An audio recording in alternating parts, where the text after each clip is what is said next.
Hey everyone, welcome to the channel. My name is Baron and this is your Brain on Books. Today I want to hopefully convince you to read Coraline by Neil Gaiman.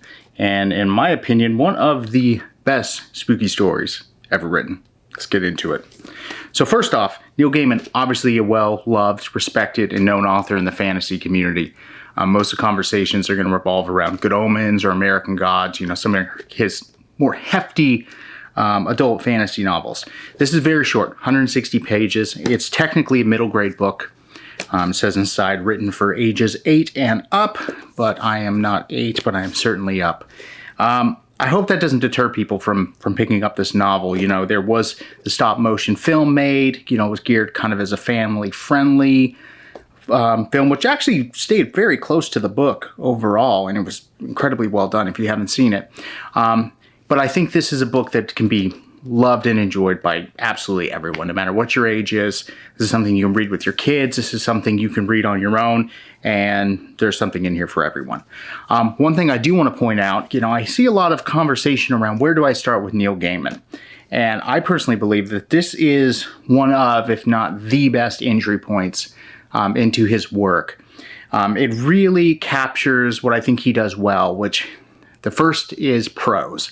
Now, you don't really hear much conversation around prose when you're talking about a middle grade novel, right? It's very simple, kind of watered down. Overall, supposed to be easy to digest and get through and read quickly. However, he's able to inject the largest amount of atmosphere in the smallest amount of words, more than any other author I've known. It's very straightforward. And I think the constraint that he had to, stick to writing a middle grade piece really let him flex his muscles there. Whether that was intentional or not, I'm not sure, but no matter what, it was very well done, well executed. The next thing that I want to bring up as far as Neil Gaiman's writing that he does really well is, I don't know who exactly said this. It was on BookTube, so if it was you or you know who it is, please let me know, because this was absolutely genius. Is Neil Gaiman writes to children like they were adults and to adults like they were children. And this is a very, very good, representation of that concept. He seems to remember what it's like to be a child better than most. As you get older, you kind of lose that sense of wonder that, there's a creepy monster in the closet, and you're able to have this vivid imagination and the way that you can almost interpret your own existence through the supernatural. And Neil Gaiman remembers what's that like. He's able to put it into words to then remind the reader those feelings. So children are able to connect with it right away. But when you're reading it as an adult, it kind of just transforms you back into, that age or that sense of wonder, or however you want to define it. But he's just so good at that. I originally saw In the Ocean at the End of the Lane, which is another well-loved book of his. But then once I read Coraline, I was just like, oh my gosh, he does this better than anyone else. So quick kind of breakdown of what the story is if you're not familiar. It's about a young girl named Coraline Jones. She moves into a flat with her parents. Now this home is kind of a duplex style. There's some eccentric characters that live above and below her that she interfaces with. And there's some good character moments that revolve around that.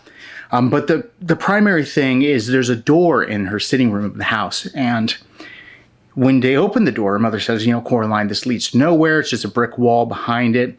However, I won't get into too many spoilers, but she's actually able to go through the door, which has a tunnel or portal or however you want to describe it. It's not very clear. That takes her to an alternate version of her own home. And not just an alternate version of her own home, an alternate version of her entire reality. She has what is her other mother and her other father.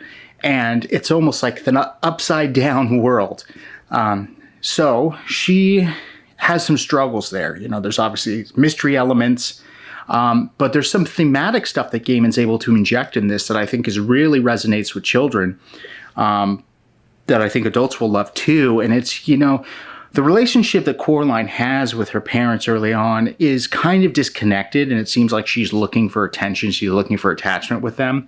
And when she goes to this alternate version, her other mother and father are, just like over the top, just wanting to do everything for her and love her and all this. And it ends up being cringy.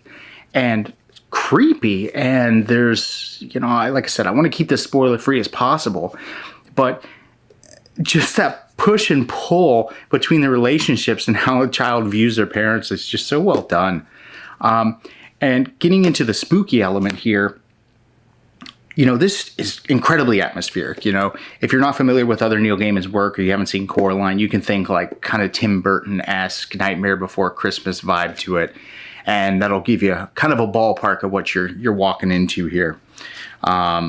There's parts where her only real companion in the story is, a black cat that talks, that's quite creepy and, doesn't quite speak its mind, always talking kind of in riddles almost. And, her in her alternate version with her other mother and father, they have buttons for eyes and kinds of stuff. I'll see if I can get some of the images here. Oh, because we do collect on this channel. One thing I want to point out is this is the original hardcover. There's a ton of different versions of this. If you can shell out the extra few bucks, I think the hardcover is worth it. And the reason being is you have these beautiful illustrations by Dave McQueen, which is different than most Gaiman stuff. Usually he works with Christopher Riddle, who does good work too. But they have, let me see if I can get some good examples. These just really good, let me see if this will focus. Kind of black and white illustrations throughout. Very atmospheric. And there's kind of a carnival of mice in here. Just really cool stuff. So if you're interested in Neil Gaiman, or if you're interested in some type of spooky story for this upcoming holiday, whether that be for yourself or with your children, this is a fantastic read. One of my favorites. I've read this time and time again. I can't even tell you how many times I've read this book. So yeah, thanks for stopping by. Love to hear, your thoughts down below. See you next time.